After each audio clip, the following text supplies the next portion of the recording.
पूरी दुनिया में भारत का सिर्फ उतना ही इज्जत है जितना इज्जत, तो लोगों ने उस पूरे रेलवे ट्रैक को चोरी कर लिया।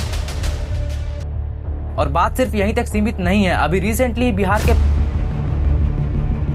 वो सब मिलकर के देश का कुछ ऐसा हाल करते हैं, और मैं ये बात दावे के साथ कह सकता हूं कि आपके घर में भी।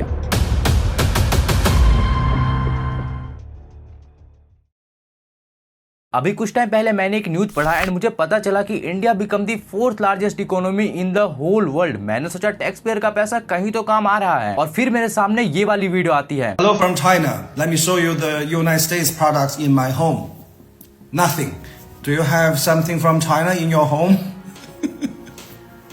और जब मैंने इस वीडियो को पूरा देखा तो मैंने रियलाइज किया कि बात तो ये बंदा सही बोल रहा है। हम लोग खुद को विश्व गुरु कहते हैं, लेकिन हमारे आसपास ही हमारे देश की कोई भी चीजें देखने को नहीं मिलती है। और मैं ये बात दावे के साथ कह सकता हूँ कि आपके घर में भी, आपके आसपास में भी जितना भी सामान होगा उसमें से 60% सामान मेड इन चाइना होगा। 4th लार्जेस्ट इकोनॉमी वाली कंट्री में क्या होना चाहिए? Development, infrastructure. हमारे यहाँ वो भी नहीं है। अभी जयपुर में ही एक लड़के का फोन सड़क पे गिर गया और वो अपना फोन नहीं खोज पाया। इसलिए नहीं कि उस फोन को किसी ने चोरी कर लिया, बल्कि इसलिए कि वहाँ पे पूरी सड़क पे पानी भरा पड़ा था। इनफैक्ट कई जगहों पे तो बारिश में ये हाल हो जाता है कि लोग गाड़ी चलाते चलाते सड़क के अंदर गिर जाते हैं। सोचो क्या बीतती होगी उन लोगों पे जिनके साथ ये इंसिडेंट होता होगा। कई जगह तो ये हाल है कि सड़क बनते तो हैं लेकिन अगले ही घंटे वो टूट भी जाते हैं। करप्शन तो अपने देश में इतना है कि अगर गवर्नमेंट किसी प्रोजेक्ट के लिए 100 करोड़ रुपए दे तो ग्राउंड पे आते आते वो सिर्फ 10 करोड़ रुपए ही बचते हैं। इस चीज को आप आसानी से ऐसे भी समझ सकते हो कि एक XYZ पॉलिटिशियन है जो 5 साल के लिए पावर में आया। मान लेते हैं कि उस पॉलिटिशियन की सैलरी 70,000 रुपीज पर मंथ होगी। उसने अपने 5 साल के टाइम पीरियड को कंप्लीट किया और 5 साल बाद फिर से इलेक्शन हुआ। अगले इलेक्शन में उसकी ओपोजिशन पार्टी जीत गई एंड उसने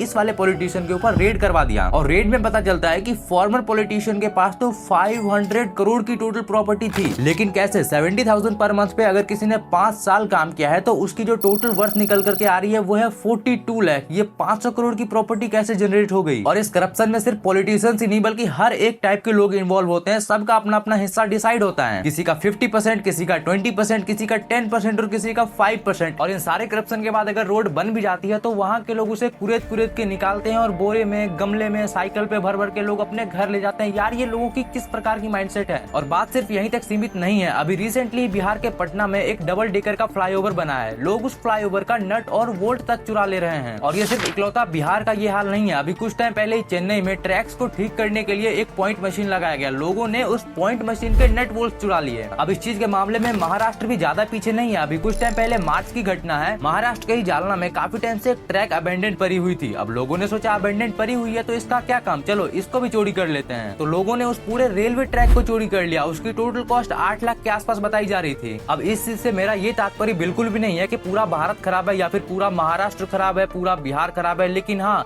एक लोग के खराब होने से असर पूरी सोसाइटी पे पड़ता है और नाम पूरी सोसाइटी का बदनाम होता है। सिर्फ ग्लोबल इकोनॉमिक इंडेक्स में पोजीशन चेंज होने से लोगों का माइंडसेट चेंज नहीं होता है। इन जैसे लोगों का सिर्फ एक ही माइंडसेट होता है कि सोसाइटी जाए बाहर में, मेरा उससे क्या। यहाँ पे लोगों का माइंडसेट भी बड़ा अजीब है। तैयार होकर के सज धज करके लोग घूमने जाते हैं पार्क में, नेचर में, लेकिन वहीं जाते समय रास्ते पे लोग रैपर्स फेंकते हैं, आइसक्रीम के, चॉकलेट्स के। और जब उनसे पूछो तो बोलते हैं मेरे एक फेंकने ना फेंकने से क्या होगा। पर वो ये बात भूल जाते हैं कि ऐसा ही माइंडसेट रखने वाले इस देश में करोड़ों लोग हैं और वो सब मिलकर के देश का कुछ ऐसा हाल करते हैं।